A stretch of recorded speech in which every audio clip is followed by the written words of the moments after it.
Hey, it's really a pleasure to be here today to tell you a little bit about global FinPrint, the first ever global effort to count sharks, in this case on coral reefs around the world. It's a project of Florida International University and my organization, Vulcan, a Paul G. Allen company.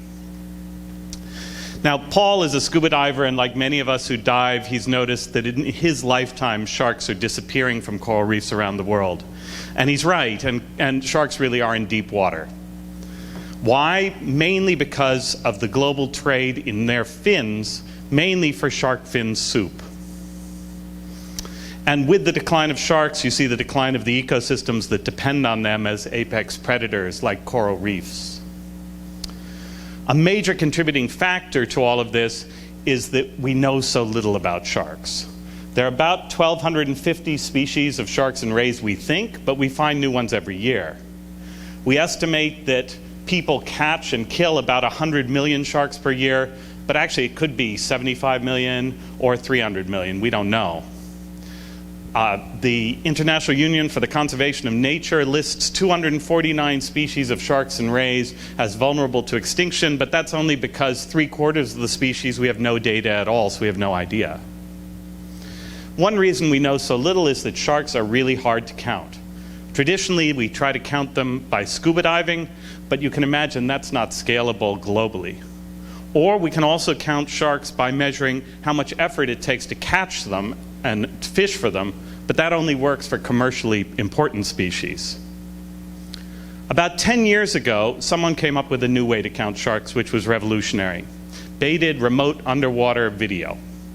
This diver is putting a bruv on the ground next to a coral reef, and you can see it's made up of a little basket which holds bait, and of a GoPro which videos the fish that come out to eat it. And they do come out. If there are any sharks around, they come out, and the video captures them. And then we can go back after setting that for just 1 hour, and we can have hordes of undergraduates stare at the video for hours and identify all the shark species and count the numbers. And that doesn't give us an absolute number of sharks, but it gives us a relative density of sharks in different places around the world.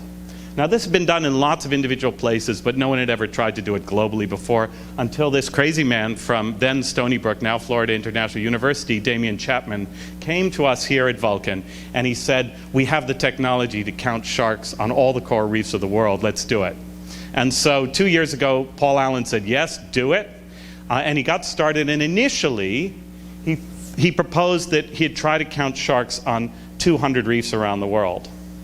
But in fact, a year and a half into a 3-year project, we're already up to 188.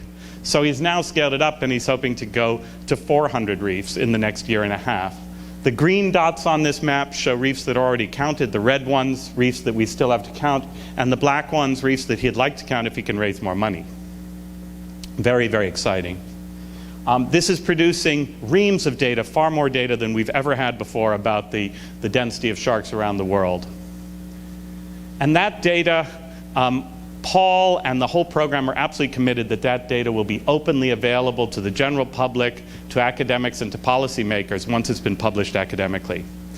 The data is already beginning to influence policy. And so just one example, here on Bonaire in the Caribbean, the country has created a new shark reserve based in part on global FinPrint data. Yay. I hope that if you have time, all of you will visit another Paul Allen project, the Living Computer Museum and Lab, which reopens on November 18th, and it reopens with an exhibit on global FinPrint, so you can learn more. Now, if we have time, we'll see one example of a bruv video. A tiger shark comes in, sniffs, chased away by something bigger. What could that be? Ooh, a hammerhead. Thanks very much.